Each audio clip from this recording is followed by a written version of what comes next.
这是少了画面的音频信息，你能想象出来它发生了什么事儿？这是少了声音的画面信息，加点音乐进去还不错。我们试着让音效先进入，再来进音乐。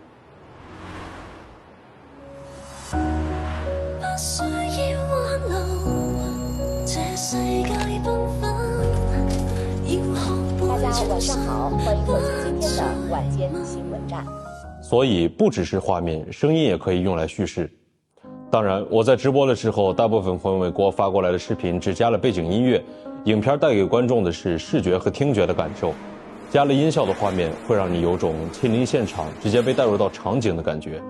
如何让你的观众有良好的视听感？我们试着带入一下场景。现在你在西安的 CBD 附近，有人有车，我们将音效分为人群嘈杂声、脚步声、汽车行驶声、风声，来看一下效果。前方的阳光照射到一座座高楼之上，理想的人生需要热爱与心动。生活和工作看起来有些叛逃，于是我们总是在追逐、奔跑，但也在跌倒、再站起来。生活总是会有困难，但我们的前方必定有阳光。身如芥子，心藏虚拟。当然，既然能加入生活中听到的真实存在的音效，我们也可以加入一些虚拟音效，或者和现实相反的一些音效。例如，你换了新发布的手机，就可以把旧手机直接给扔掉，压根儿不用心疼。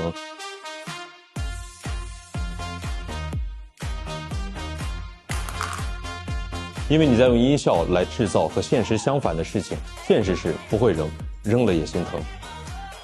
作为创作者的你，在给观众传达信息之前，要确保声音播出是否能让观众感受得到信息，这决定了你能不能给观众带来良好的听觉体验。那么想让观众听到的前提是，我们要先听到，尤其是声音中的低音和定位两个容易被忽略的点。之前我用的蓝牙音箱来播放，但是因为这台音箱的延迟和频响范围太窄，就导致我在做音效的时候，低音部分的音效会变形，而且会有明显的延迟感。这个在音效设计中其实还挺致命的。后来也尝试了一下显示器的内置音响，发现影音一体化的设计对于延迟的优化来说非常好，并且我现在在用的这台显示器的频响范围比一般的独立音响要好。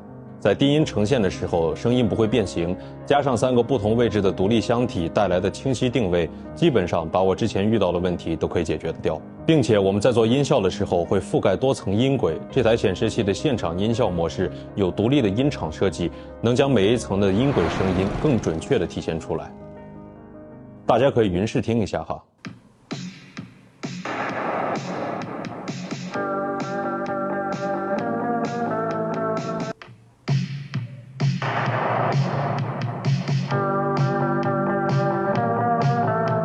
当然，声音只是组成影像的其中一个部分，画面同样重要。只有将视觉和听觉融合在一起，才能给观众带来独特的体验感。在创作的过程中，灵活运用声音的思维，提高你的视频质量，让你的观众沉浸其中。